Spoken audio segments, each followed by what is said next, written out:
Então, lá.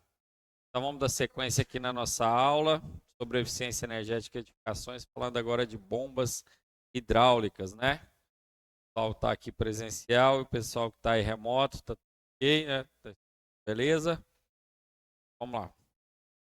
Eficiência energética em bombas hidráulicas, né, pessoal? A gente acabou de falar aí de elevadores, falou de encanadores de ar, agora vamos falar de bombas hidráulicas, né? Ó, as bombas hidráulicas são dispositivos que convertem energia mecânica em energia hidráulica, ou seja, né, pressão e fluido hidráulico. Elas são usadas para mover líquidos, fluidos viscosos e sistemas hidráulicos, máquinas, veículos e equipamentos industriais, né?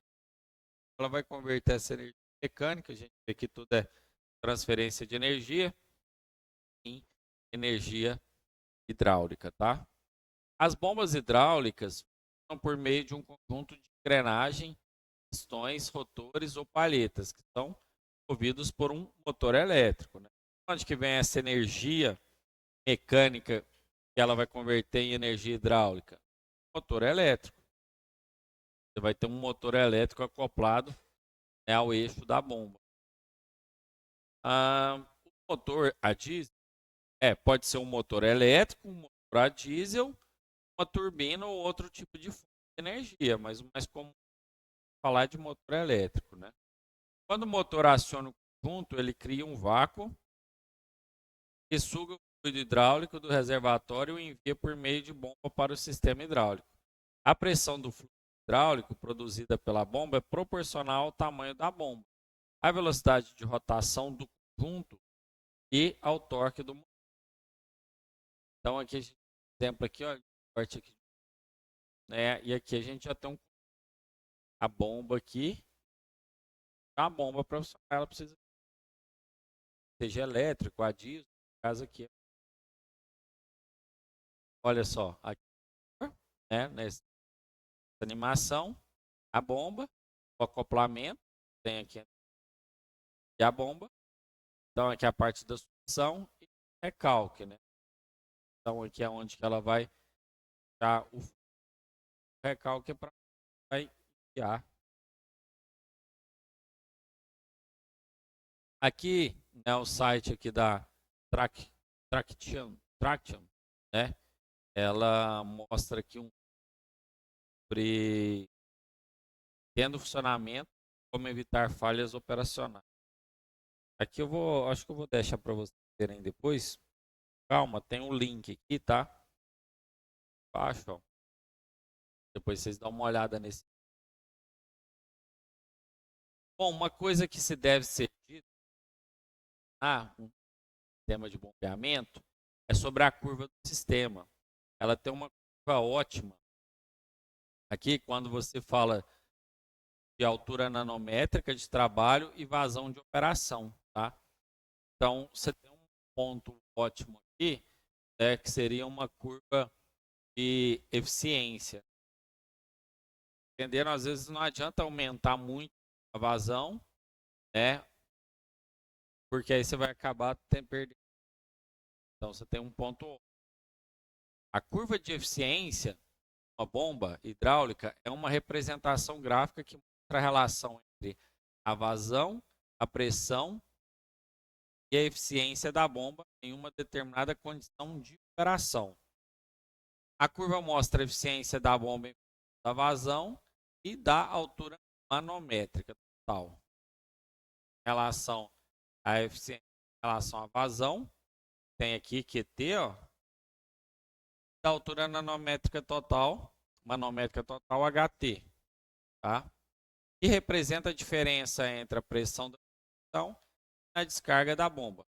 Pode ser observado, a eficiência da bomba é maior em ponto de operação ideal, seria ponto de operação ideal. Que é onde a vazão e a altura manométrica total estão próximos da capacidade nominal da bomba. Então, aqui também tem esse site, registrado desse site. Quando você vai dimensionar uma bomba lá, você precisa de uma certa vazão, certa altura métrica. Se entrar no site, ele vai te ajudar a dimensionar para que ela trabalhe sempre aqui no ideal, ó, aqui levando em consideração essa da bomba. Então isso aqui sempre ela tem que estar nessa. Igual eu comentei, às vezes você pega uma bomba e aumenta muito a vazão operacional dela, isso aqui não é. Ou então muda a questão da altura de trabalho. Essa altura manométrica é a altura que é a diferença que a gente precisa. Essa bombeie. Por exemplo, você tem um lago, você faz a captação de água, e aí você tem uma caixa d'água mais ao alto, né? Essa caixa d'água, você pega a altura aqui no vertical, né? Você pode considerar a altura horizontal, é a altura vertical. Essa é a altura manométrica. Deixa eu ver se eu desenho aqui. Acho que vai pegar muito aqui na parte aqui do quadro. Pega na imagem? Pega, né? Ó, imagina aqui que você tem aqui, às vezes, aqui um reservatório. É um lago aqui. E aí você tem um reservatório, não vou pegar muito bem, mas lá na imagem. Mas acho que eu falando aqui o pessoal vai entender. Você tem um reservatório. E você tem que pôr essa bomba, essa bomba vai estar aqui, ela vai captar aqui, jogar água para cá. A altura normalmente é essa aqui, a diferença da altura máxima que você dá é aqui, o HT. Viu isso aí também em fenômeno de transportes, né? Então, se eu tenho o meu lago aqui, essa diferença em Y, essa diferença vertical, não importa se é distante da horizontal, o que vai mudar é a diferença vertical, o HT, né? Muito comum isso, questão de pivô. Você tem uma captação, tem que bombear água para jogar para o reservatório de um pivô. Você pega a água lá no córrego, né? Ah, mas está muito distante. Mas o que manda é essa altura aqui. Essa seria meu HT, né? A altura manométrica de trabalho. Beleza? Então, o ponto de operação ideal é dado pelo ponto de interseção das curvas de eficiência, indica a vazão e a altura manométrica total em que a bomba opera, maior eficiência possível. É importante selecionar uma bomba cuja curva de eficiência se ajuste à sua operação da aplicação específica, de modo a garantir o máximo de eficiência e a redução de operacionais. Né? Então, aqui, levar em consideração a operação ideal é dado pela interseção das curvas de eficiência, né? A curva de eficiência e a curva de potência. Beleza? Então aqui a gente tem um diagramazinho, mostra aqui melhor. Eu estava desenhando ele para vocês, mas por aqui a gente mostra. Eu tenho um reservatório inferior, uma válvula de fundo de poço, registro, a bomba, outro registro, reservatório superior. Então a diferença aqui, manométrica, vai ser aqui, ó. Ponto de captação, onde que está o nível de água aqui, até o ponto que ela está liberando essa água. Né? Não importa o caminho que ela vai fazer na horizontal. O que importa é aqui. Não importa sim, né? Na verdade importa, porque quando a gente fala de perda, quando a gente fala de perda de carga, é porque a altura nanométrica não muda. Se ela está percorrendo uma distância maior tal, vai mudar a altura nanométrica, que a altura nanométrica é essa, eixo Y. Aqui. Mas, se eu tenho uma distância maior, se eu tenho um maior número de joelhos, igual aqui esse de 45 graus de registro, isso aqui eu vou perder, eu vou ter perdas. Né? Hã? Sim, cada exatamente. Isso. Esse aqui é de 90, na verdade, né? 90 ele tem uma perda maior que um de 45, né? Tem uma tabela. A gente passa isso para o pessoal em fenômeno de transporte. Esse cálculo das perdas aqui. Então, a distância, a rugosidade, o material, que é a tubulação, isso, né? Beleza? Então, que... Hã? Sim, né? O tipo de fluxo. Aí tudo aí. Então, olha aqui, ó. Se a gente pegar aqui onde a gente tem as perdas nesse processo, ó. Rede elétrica, energia elétrica está chegando aqui 100% de elétrica na entrada. De cara no meu motor, eu já tenho de 5 a 20%, ó, perdas elétricas e mecânicas, inflamento do motor, né? Então o motor a gente já sabe que por si só ele já tem perdas, né? Ele já tem um rendimento aqui, né? Por isso que todo dado de placa, a gente ele tem valor lá de rendimento, né? Aí aqui na bomba, a bomba ela já vai ter de 10 a 40% de perdas na bomba, tá? A parte das tubulações, 50 a 80% de perdas nas tubulações de captação e distribuição. Considera casos severos de estrangulamento para controle de vazão, né? Então, cada componente aqui vai ter uma quantidade de perda aqui de carga. Vazamentos e perdas físicas também pode acontecer, né? 10%. Então, aqui o uso final, eu vou ter energia útil, ó, de 20 a 35%. Essa energia útil. Então, a eficiência global típica do sistema de bombeamento é de 20 a 35%. É bem pouco, né? Praticamente um terço aí. Tem muita perda aqui, né? Então, onde que entra a questão da eficiência energética? Eficiência energética a gente entra tentando essas perdas. Desde aqui do motor, funcionamento da bomba, é por isso que a gente está de acordo com o ideal aqui da curva. E evitando vazamentos, evitando curvas e tubulações, componentes nessa linha de tubulação, tá? Bom, existem diversas ações que podem ser tomadas para melhorar a eficiência energética das bombas hidráulicas. Algumas delas são: primeiro, seleção adequada da bomba. Selecionar a bomba de maneira adequada.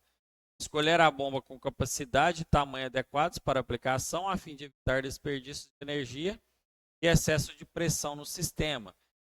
Porque às vezes a gente acha que dimensionar uma bomba maior, com a capacidade maior, é melhor. Também é. É nem menos, mais. Né? Se eu tiver uma bomba com a capacidade maior do que eu preciso, está exercendo pressão no sistema. Se eu tenho muita pressão no sistema, posso ter o vazamento. Né? Então, ela tem que ser dimensionada de acordo com a aplicação que a gente vai ter. Né? Outra questão que a gente tem aqui, ó, verificação do alinhamento. Verificação do alinhamento. Certifica-se que a bomba está alinhada corretamente para reduzir o desgaste prematuro das peças e o energia. Então, essa bomba aqui tem que estar alinhada, beleza? O pessoal tá acompanhando bem aí? Tá remoto? Tá ouvindo bem? Sim, Acho sim, que o sim. fone estava um pouco longe aqui da boca aqui. Mas estava tranquilo. Tá tranquilo, né? Beleza, Geraldinho. Bom, então a gente tem essa questão aqui também desse alinhamento. Verificação da vazão. Verificar a vazão do sistema para assegurar que a bomba está trabalhando na sua capacidade ideal e assim evitar desperdício de energia, né? Volta lá naquela questão lá do ponto ótimo, né? Verificar a vazão do sistema para que a bomba esteja trabalhando na sua capacidade ideal e assim evitar desperdício. Que essa capacidade aqui ideal, considerando essa vazão aqui, né, do sistema, tá? Ó, então aqui, ó, você cruza os dados aqui, né? Altura nanométrica com a vazão. H vezes Q. Você vai ter uma da bomba e uma do sistema, né? E esse ponto tem que cruzar aqui na minha curva de eficiência.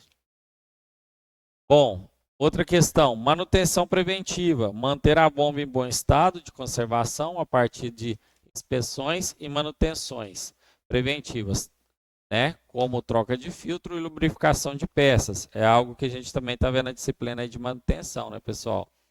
Troca de filtros, lubrificação de peças, manutenção preventiva. Uso de tecnologias de controle de fluxo. Utilizar tecnologias como inversores de frequência que controlam a velocidade da bomba de acordo com a demanda do sistema e reduzem o consumo de energia. Né? Então, o inversor de frequência, nesse caso, é um aliado aí, né, para a gente. Uso de válvulas de controle. Utilizar válvulas de controle para regular a vazão de fluidos hidráulicos, a fim de evitar que a bomba trabalhe em excesso e desperdice energia. Trabalhando aqui com válvulas de controle também. Uso de materiais de alta eficiência. Utilizar material de alta eficiência energética na construção da bomba, como rotores e palhetas, com baixo atrito, para reduzir a perda de energia. Beleza? Então, o uso de materiais de alta eficiência aí também vai ajudar nesse caso. Tá? Tranquilo? A parte de bombas aqui, a parte de bombas é bem rápido, né? Mas basicamente o que a gente tem que mostrar é isso, né? Os componentes principais aí, né? A curva do sistema, tá? Essa curva do sistema aqui eu não vou mostrar para vocês agora, vai ter tempo disso, mas como calcular, mas no site, qualquer site você consegue traçar a curva do sistema, tá? E dimensionar essa bomba aqui, a questão das perdas e o que pode ser feito aí para minimizar essas perdas, tá? Sem muitas delongas, vamos entrar para a parte de sistemas hidrossanitários, né? A gente ver se finaliza essa parte aqui hoje, que amanhã a gente já tem um outro assunto. Ó, sistemas hidrossanitários. Sistema hidrossanitário nada mais é que a parte de água, né? A parte de água, tubulações de água aqui, né? Alimentação do prédio, né? Hidrossanitários. Entra a parte de água e esgoto, né? Também, né? Mas a gente vai focar aqui nessa parte de água, que é onde que a gente consegue melhorar a questão da eficiência, né? Ó, nos empreendimentos onde existe a necessidade de bombeamento da água, a energia elétrica consumida pelas bombas hidráulicas é diretamente proporcional ao consumo de água. Para garantir a eficiência energética, além de sanar possíveis problemas nas instalações hidráulicas, tais como vazamento, deve-se proporcionar o uso consciente do recurso. É porque é o seguinte, a nossa casa, a gente está acostumado ao quê? Você tem uma caixa d'água, vem a água lá da concessionária, vem da rua, né, que a gente fala, vem a água da rua, ela sobe para a nossa caixa d'água por pressão, né? Ela vem ali por pressão, não tem nenhum sistema de bombeamento. Ela vai subir ali, está na caixa d'água, e ela desce para a torneira, para o chuveiro, para onde a gente vai utilizar, por pressão também. Você tem uma altura ali, nanométrica, aquela diferença de altura vai dar uma pressão, e você vai ter a água ali nas suas torneiras, né? Quanto maior essa altura, maior pressão ali, maior vazão a gente tem nas torneiras, certo? Mas existem alguns prédios que não é bem assim. Eu tenho uma caixa d'água lá, que ela é alta, né? Ela está em cima do prédio, ela está na cobertura do prédio, ó, que é um prédio de 4 andares. Então, normalmente, você tem um reservatório inferior, ó, que aí você vai vir aqui, cavalete da Copasa, e esse cavalete ele vai alimentar esse reservatório inferior, né? Ele fica lá no subsolo. Por quê? Eu não tenho pressão para a água subir até o meu reservatório superior, certo? Então, o que acontece? Eu tenho que ter bomba aqui. Essa bomba vai bombear a água aqui para o reservatório superior. Aí sim, né? Para os ramais aqui de baixo, ele vai vir aqui por pressão, né? Pela questão da gravidade aqui. Beleza? Então, que está falando aqui? Uma maneira de do meu sistema ser mais eficiente é eu ter um consumo menor, ter um consumo, é, não desperdiçar água, né? Ter um consumo consciente, porque se eu estou usando menos água, eu vou precisar de bombear menos água. Então, assim, a primeira questão é essa, né? Da conscientização desse recurso, tá? Aqui é um exemplo ó, de um diagrama, né? Eu tenho aqui de um prédio, toda a parte de alimentação, ó, da onde que está subindo a água, por onde que ela está descendo, por todos os andares aqui, né? Enfim. Tem muito prédio também que ele faz reaproveitamento de água. Essa pegada sustentável, às vezes ele reaproveita a água para usar para lavagem de áreas comuns, áreas externas, garagem. Então ela tem um reservatório aqui no subsolo aqui de água reaproveitada também, né? Água do telhado, enfim, você usa essas águas. Você não usa essa água para consumo, mas você usa ela para limpeza, por exemplo, né? Então você também tem que ter um sistema de bombeamento aqui para ela. Bom, oportunidades de ações de eficiência em sistemas hidrossanitários. Inicialmente, é recomendado o monitoramento e o estabelecimento de um indicador de eficiência e consumo do sistema de abastecimento. Você tem que ter esse indicador de eficiência, né? Você tem que estar monitorando isso. Tal ação, ela é importante, pois é a etapa fundamental para o sucesso, né, na identificação dos potenciais pontos de redução de consumo. Um bom indicador pode ser obtido ao se monitorar o consumo de energia elétrica em função do volume de água bombeado durante o intervalo de tempo, que você vai ter aqui, ó, kWh por metro cúbico, né? É das maneiras aí da gente estar tá medindo isso, né? Ó, então vamos lá. Primeiro aqui, letra A, né? Redução das perdas por vazamento.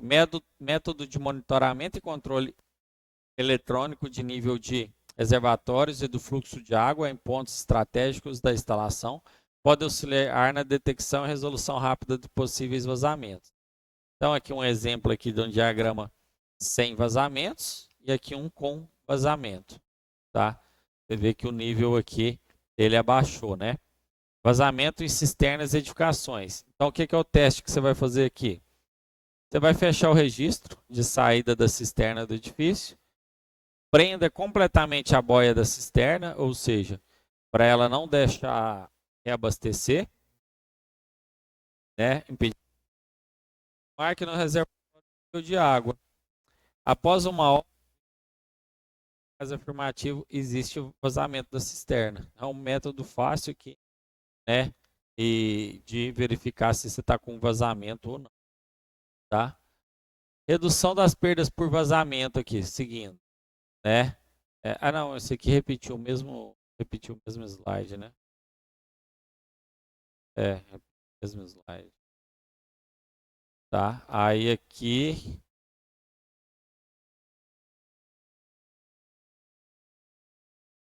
não, aqui mudou aqui. Aqui era vazamento em cisterna, aqui é vazamento na caixa d'água de edifícios, né? Que aqui é parecido aqui, né, ó. Feche bem as torneiras, chuveiros e registros, depois trave a boia da caixa d'água e marque o nível da água. Se após uma hora o nível baixar, há vazamento. Então, o mesmo processo que você fez aqui para a cisterna, você vai fazer aqui para a caixa d'água, né? Beleza? Isso é algo que dá para fazer nas nossas casas, né? Para testar se a gente está com vazamento ou não. A redução das perdas por vazamento. Método de monitoramento aqui e controle. Qual que é esse método aqui? Vazamento no ramal entre o hidrômetro e a caixa d'água ou a cisterna. Também é um método bacana. Ó. Mantenha aberto o registro do cavalete, que é aquele que fica lá na rua. Amarre a boia da caixa d'água ou feche o registro de entrada da caixa. Faça a leitura do hidrômetro, anotando os números. Após uma hora, faça novamente a leitura do hidrômetro. Se houver mudança dos números, existe vazamento no ramal, né? Que é esse ponto do relógio, depois do relógio, até chegar na sua caixa d'água. Né? É uma maneira de verificar se tem vazamento no ramal. Né? Bom, redução do consumo. Né? Emprego de equipamentos de baixo consumo de água, tais como tais como instalação de torneiras automatizadas, redução de pressão em chuveiros e torneiras, utilização de arejadores nas torneiras, adoção de caixa acoplada nos vasos sanitários, dispositivo de acionamento duplo para descarga, promovendo a redução de água. Então, o que está querendo dizer aqui, né? Ó, esse tipo de torneira que você aperta, ele fica um tempo ligado, depois ele desliga sozinho. É muito comum a gente ver em shoppings, né? Evita que a pessoa deixe a água correndo. A questão aqui dos vasos sanitários de dispositivo duplo, né? Quem vai fazer o número 1 e número 2, né? O número 1 você aperta aqui, o número 2 ele vai menos água que o número 2, né? Aqui é a mesma coisa, né?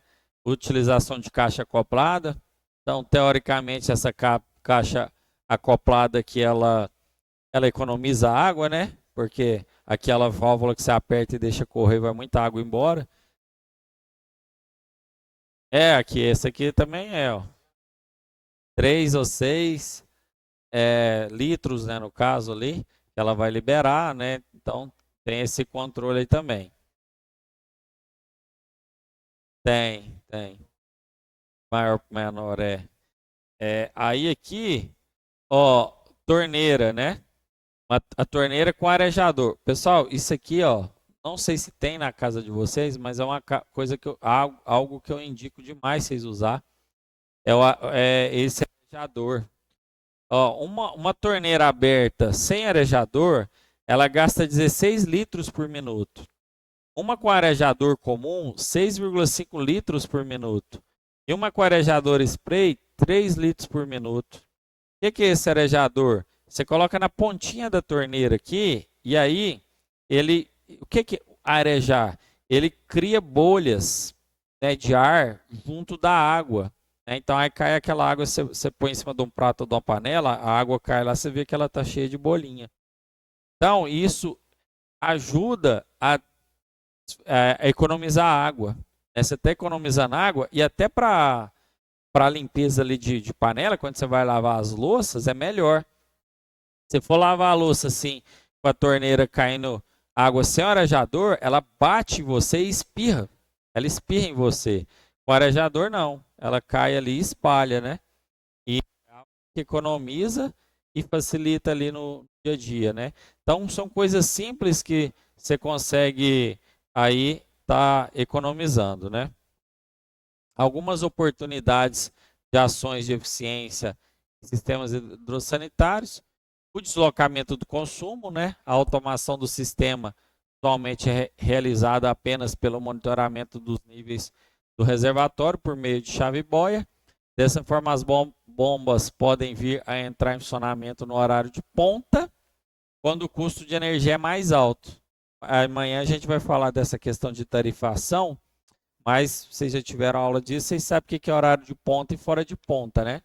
Horário de ponta são aquelas 3 horas, né? Para quem não sabe, são aquelas 3 horas do dia que a energia ela é mais cara. Então, você automatizar para o funcionamento não acontecer nesse horário de ponta, você vai estar economizando, né? Portanto, a adoção de sistema automatizado projetado para completar o nível do reservatório antes do horário de ponta é uma implementação simples de baixo custo, que pode trazer uma redução significativa na fatura de energia. É algo que pode fazer aqui, por exemplo, aqui até no IFTM, ó, fica uma ideia aí, PC, para o projeto de eficiência. A gente tem uma caixa d'água aqui. Você pode fazer o seguinte, ó, antes do horário de ponta, a gente vai encher ela até o máximo. Aí, no horário de ponta, ela vai ficar desligada. Ela pode abaixar o tanto que for, que ela só vai ligar novamente a bomba só se chegar no nível mínimo. Do contrário, não. Passou o horário de ponta, ela volta a funcionar normal. Né? Porque normalmente essas caixas, ela sempre tenta manter deixar num nível máximo ali, né, de bombeamento, né? Porque se faltar, se acabar a energia, você tem um pulmão ali, né? Mas algo que pode ser feito é isso. No horário de ponta, você desliga. Ela só vai ligar se chegar no nível mínimo. Senão, não vai estar enchendo a caixa d'água. Para quê? Para economizar energia nesse horário de ponta, né? Bom, A adequação dos equipamentos, a seleção adequada dos motores e das bombas é fundamental para o aumento da eficiência global do sistema. O conjunto motor-bomba apresenta um ponto de operação ótimo, igual eu mostrei para vocês, sendo que o redimensionamento cai exponencialmente à medida que a região de funcionamento se afasta desse ponto. Muitas vezes a substituição de um desses componentes, ou ambos, por outro com capacidade adequada, proporciona uma redução significativa no consumo de energia necessário para bombear o mesmo volume de água, né? Então você consegue economizar. Acionamento com velocidade variável, né? O uso de inversor de frequência permite realizar ajuste no ponto de operação do sistema e manter a região de funcionamento próxima à região de maior eficiência, igual a gente está vendo aqui, ó, a curva do sistema, a curva da bomba para diferentes rotações, né? Ela com diferentes rotações, sempre pegando o ponto ótimo aqui, né? Então aqui um sistema, ó, de 3 bombas com inversor. Aqui a gente tem um inversor CFW o que, 8? Acho que é o CFW 8 aqui, né? Acionando aqui 3 bombas aí, né? Observações. Além dessas ações de eficiência, convém destacar que as ações do usuário e muitas vezes sua mudança de hábito, né, aqui, são fundamentais para a redução do consumo. Em muitas ocasiões é possível obter economias significativas, sem a necessidade de investimento em equipamentos e tecnologias mais eficientes, apenas trabalhando com a conscientização e engajamento dos usuários. Dentre as principais mudanças comportamentais que contribuem para a redução do consumo de água, destaca-se evitar o desperdício de água em atividades como lavação de mão, escovação de dentes, banhos, uso de descarga sanitária, entre outros. Também é importante incentivo a reutilização de água em atividades que não exigem água potável, como lavação de pisos, carros e regar jardim, né? A gente reutilizar a água aqui. É muito comum hoje aí, né? Algumas observações, além disso, os usuários podem contribuir para a identificação de vazamento e falhas dos sistemas hidrossanitários, reportando imediatamente a administração do edifício para possíveis correções. Quem mora em um prédio aí com condomínio e tudo mais, né, evitar a administração, avisar a administração, avisar o síndico, se você vê algum tipo de vazamento. Bom, também os principais sistemas de aquecimento de água para edificação, né? Falando um pouquinho aqui de aquecedores de água. Deixa eu ver aqui uma coisa aqui com as que a gente ainda tem aqui.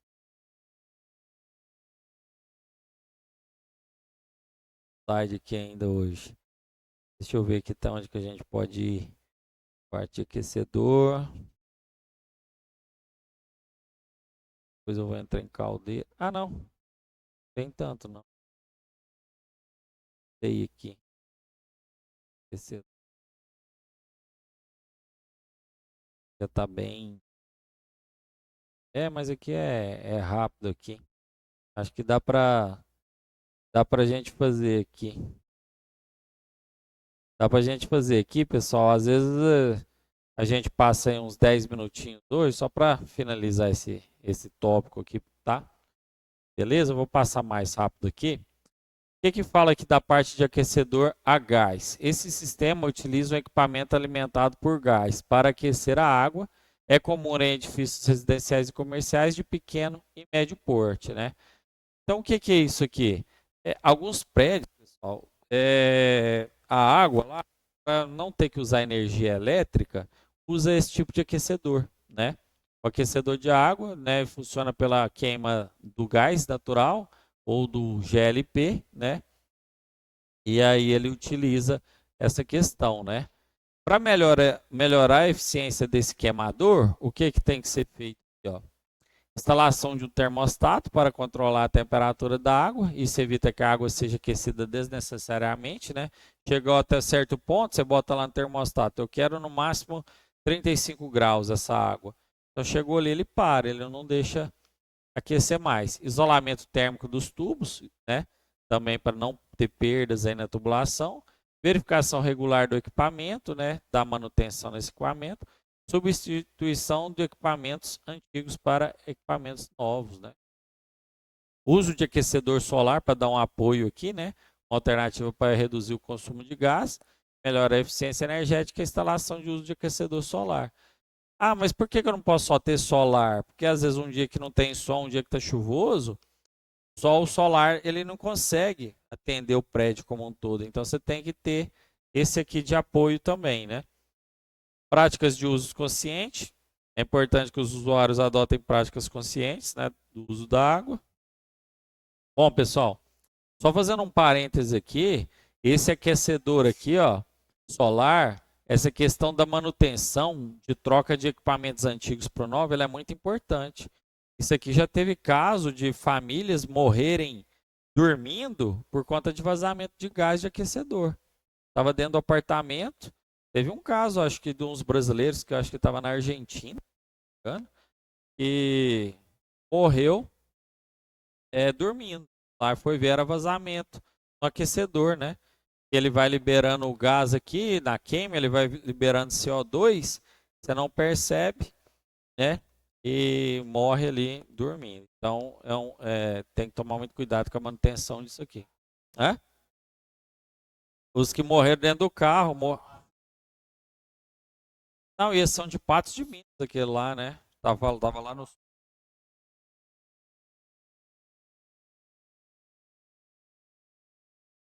Isso. Tava na rodoviária lá no Rio Grande do Sul, com o carro ligado, mas o carro tinha sido mexido, né? E daí deu vazamento de CO2 para dentro do carro. É a mesma questão, né? Então tem que tomar muito cuidado com isso. Bom, e também você tem um aquecimento elétrico, né? Os aquecedores de água elétrica são dispositivos que utilizam energia elétrica para aquecer a água.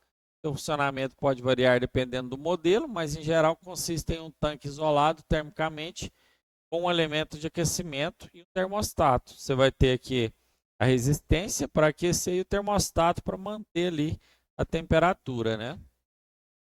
Ó, o elemento de aquecimento é composto por uma resistência elétrica, né, que fica imersa na água. Né, quando o aparelho é ligado, a corrente elétrica passa pela resistência que esquenta a água do tanque. O termostato é responsável por controlar a temperatura da água e desligar o elemento de aquecimento. Os aquecedores elétricos podem ser de acumulação ou de passagem e diferem suas funções. O aquecedor de acumulação possui um tanque onde a água é armazenada e é aquecido continuamente para ser utilizado posteriormente. O aquecedor de passagem, como o próprio nome indica, aquece a água conforme ela passa pelo aparelho, sem a necessidade de armazenamento em um tanque. Né? Então a gente tem esses dois. Tá? Para garantir eficiência energética nos aquecedores de água elétrica, é importante seguir algumas medidas, como o correto dimensionamento, tá? O aparelho superdimensionado ele vai ter um maior consumo. Instalação adequada, o aquecedor deve ser instalado próximo à área de consumo para evitar desperdício. E um bom isolamento térmico, tá? Então, tanto no aquecedor solar, quanto no refrigerador de ar, no ar-condicionado, igual a gente falou, essa parte do isolamento térmico aqui, ela é muito importante. O isolamento tem que estar em dia. Para garantir eficiência energética nos aquecedores de água elétrica, é importante seguir algumas medidas. Conscientização do usuário, né? Mais uma vez, e manutenção. Né? Então, todo equipamento, pessoal, para ele estar trabalhando em dia, tem que ter essas duas questões. A conscientização de quem que está utilizando, tanto o elevador, quanto um ar-condicionado, quanto um aquecedor de água, quanto um motor, e também a manutenção. Né? Você passar sempre por manutenção, né? Você vai conseguir ter um equipamento aí funcionando por mais tempo, uma vida útil maior e sem desperdícios, né? Beleza? Bom, falar um pouco aqui do aquecedor solar. É uma maneira efetiva de substituir a energia elétrica utilizada no sistema de aquecimento de água das edificações. O sistema opera em 4 etapas distintas: captação de energia solar, transferência de calor para a água, armazenamento e manutenção da temperatura e controle da distribuição. Né? Então você vai ter aqui os painéis coletores e aqui atrás vai ter uma serpentina e essa água ela vai ficar recirculando. Onde a água quente ela sobe e a fria desce. Ela vai ficar aqui recirculando o tempo todo. né? E ela é alimentada pela caixa d'água, né? À medida que essa água você usa, ela vai sair para o seu uso, ela é reabastecida pela caixa d'água. E nesse processo físico aqui, né? Você não precisa ter bomba, não precisa ter nada. É um processo físico aqui que a água quente sobe e a fria desce. Então ele vai ficar sempre circulando e aquecendo a água, né? É muito comum. Era mais comum antigamente, antes de vir os sistemas fotovoltaicos, né? Hoje em dia, mas também é comum, né? Quando você vai dimensionar um sistema fotovoltaico, às vezes você desconsidera os chuveiros, por exemplo, né? Se falar, não, vou botar um aquecedor solar aqui, e aí você não considera a potência dos chuveiros, ainda mais hoje em dia. A Leonete aqui vai saber falar melhor que a gente, que a CEMIG ela está negando alguns pedidos, né? O pessoal vai lá e pede 10 placas, a CEMIG libera só 4, por exemplo, né? Então, uma alternativa a isso é você colocar para o chuveiro, que é um dos maiores vilões aí, né? Que a gente já viu aqui também, né? Porque o maior vilão, a gente fala vilão como mas não é porque é a questão que ele é um dos equipamentos mais potentes de uma casa. Então, por isso que ele tem um consumo maior. Então, isso aqui, você bota a sua água do chuveiro para aquecer no aquecedor solar e bota o seu sistema fotovoltaico para atender o restante da instalação, né? Então, é uma alternativa muito boa aqui, né? Principais vantagens aí do aquecedor solar: economia de energia, economia financeira, né? Você não vai estar gastando aí com energia. Vamos? É, é.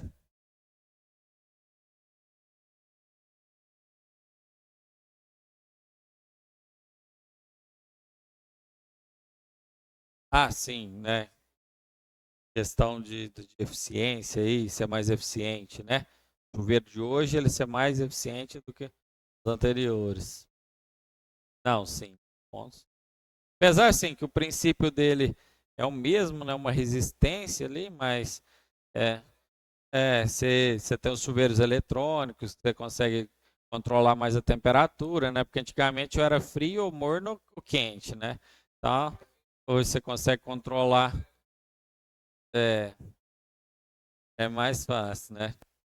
Bom, então ele também tem baixa manutenção e baixa emissão de carbono, né? Como a energia solar não emite gases do efeito estufa, o sistema de aquecimento solar ajuda a reduzir a emissão de carbono e o impacto ambiental, tá?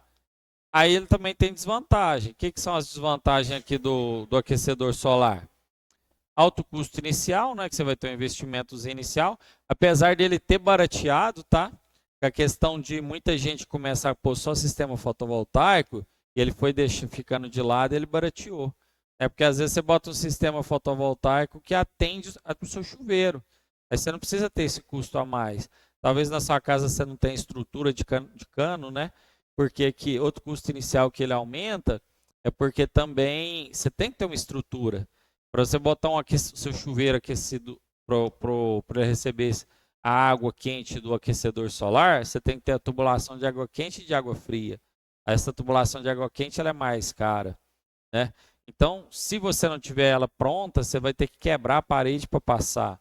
Então, acaba tendo um investimento mais alto nesse sentido. Bom, dependência das condições climáticas, né? Porque se tiver de sol ele aquece, se não tiver não vai aquecer. Espaço necessário, ele tem que ter um espaço para você colocar as placas, para você colocar o boiler e tudo mais. Tem o boiler ficar acima, né? Igual está aqui, né? Em cima das placas. Né? Então tem que instalar da maneira correta. Necessidade de backup. Em dias que não há radiação solar suficiente, pode ser necessário um backup de energia elétrica ou gás natural para aquecer a água. Então, prédios, hotéis, é muito comum você ter esse backup aqui de gás natural ou de energia para aquecer em dias frios, né? E aqui mostra a questão do trocador de calor, né? Então, aqui mostrando um aquecimento aqui, ó, né? Aqui são outros modelos aqui de trocador de calor. Bom, o que é essa questão aqui do trocador de calor, pessoal? né? A gente vai mostrar essa parte do trocador de calor, a gente vai finalizar, tá? Peço para vocês só aguardar só mais uns para a gente finalizar aqui. Amanhã a gente tem mais outros 2 temas para falar. Bom, esse trocador de calor, né, basicamente, né, ele vai trocar calor com o ambiente quente e frio. Então, existem vários tipos de trocador de calor que podem ser usados para aquecer a água, mas o mais comum é o trocador de calor de placas, o qual é composto por um conjunto de placas planas empilhadas com canais para a passagem dos fluidos, né? Então ela vai ter essa passagem aqui dos fluidos. Existem várias maneiras de melhorar a eficiência de um trocador de calor, dentre eles pode-se citar aumentar a área de transferência de calor, reduzir a espessura das paredes das placas, melhorar o fluxo dos fluidos, né? Utilizar fluidos de alta condutibilidade térmica, limpar o trocador de calor regularmente, utilizar o isolamento térmico. Bom, deixa eu dar um resumo aqui do que é esse trocador de calor aqui para vocês. Por exemplo, esse ar-condicionado, ele tem um trocador de calor, né? Na parte que fica lá de fora, ele está emitindo o calor que ele está tirando aqui para o ambiente. E ele está pegando aquela temperatura que está mais baixa e trazendo para cá, né? Então, nesse cruzamento aí, ele tem um trocador de calor para você conseguir vir com uma temperatura que você necessita, né?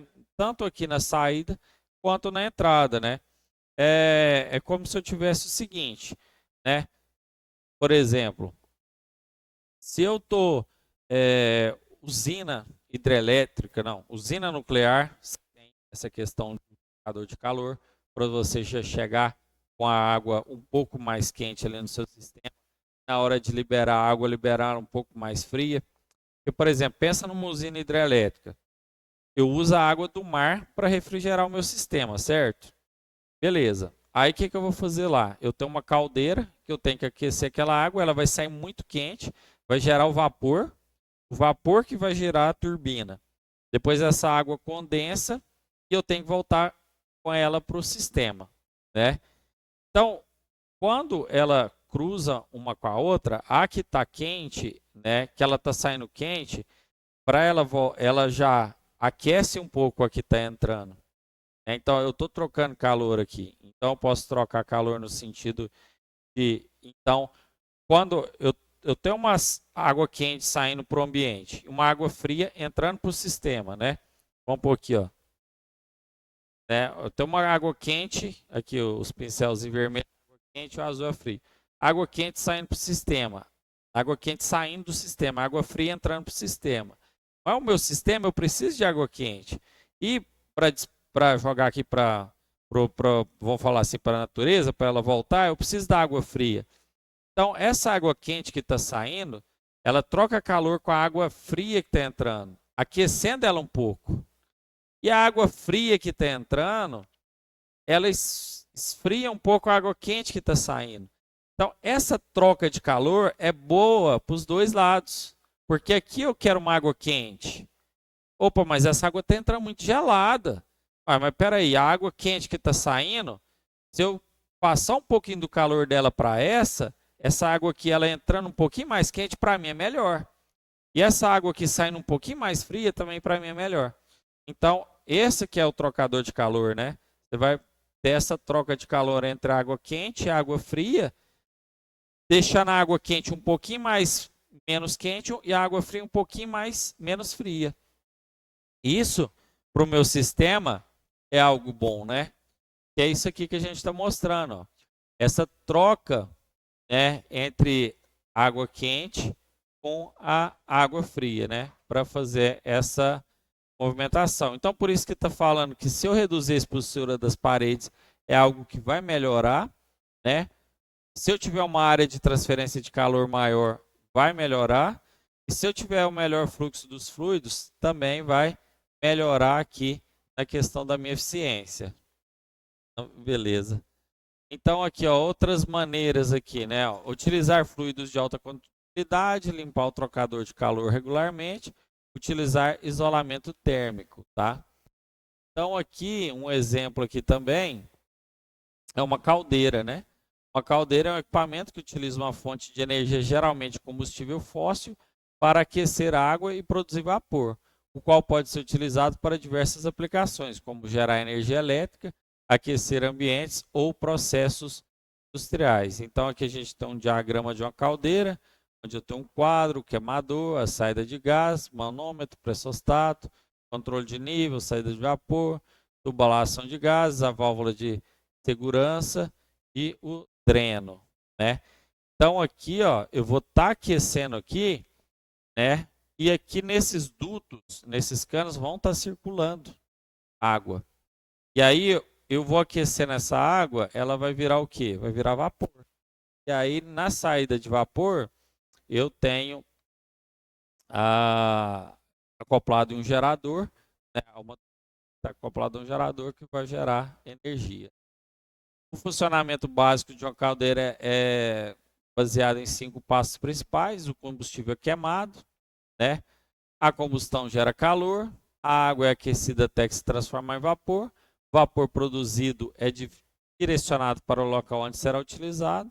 Após a utilização do vapor, ele se condensa novamente em água e retorna para a caldeira, onde é aquecido novamente para produzir mais calor. Então, essa água que fica na caldeira, pessoal, ela é reaproveitada. Ela está num ciclo fechado ali, né? Num circuito fechado, ela costuma ser reaproveitada. Existem diversos tipos de caldeira que podem ser classificadas de acordo com o tipo de combustível, né? Algumas caldeiras mais modernas utilizam tecnologias avançadas, baixa emissão, recuperação de calor e sistemas de controles automatizados, né? Opa, peraí, já está acabando. Ó, então existem diversas maneiras que pode adotar para tornar a caldeira mais eficiente, tais como o controle da combustão, a utilização de combustível de qualidade, controles de água de alimentação, isolamento térmico, utilização de economizadores, controle de carga e monitoramento e controle automatizado, né? Então é isso, ó, a parte da caldeira. Tem que ser rápido, ó, não gastei nem uns 10 minutos, né? E só fazendo um parêntese aqui na caldeira, ela é muito utilizada em indústria na parte de cogeração de energia. Toda indústria que tem caldeira, se utiliza cogeração de energia. Quem chegou aí na visita lá de Caramuru? Só você? Então, você lembra que no final lá teve uma parte que a gente passou lá perto da cogeração? Caramoço, ela não estava funcionando, né? Mas a gente viu a cogeração lá de energia, né? Então, geralmente, hã? É para fazer o calor, né? Então, geralmente, onde você tem caldeira, você utiliza muito para fazer essa parte de cogeração de energia. Então, é um ponto aqui também, pessoal, que a gente tem que ficar de olho, né? Para questão de eficiência também energética. Beleza? Pessoal que está online aí, tá tudo ok? Alguma dúvida? Ou tá beleza aí? Se tiver alguma dúvida, alguma pergunta, pode trazer aí para a gente, tá? Se não tiver, a gente finaliza por aqui. A gente finaliza esses temas hoje. E amanhã a gente entra na parte final aí com questão de tarifação e auditoria energética. Tranquilo? Leandro aí deu um retorno aí que tá tranquilo. Então, beleza, pessoal. Espero vocês amanhã. Obrigado aí por hoje. Valeu. Parar a gravação aqui.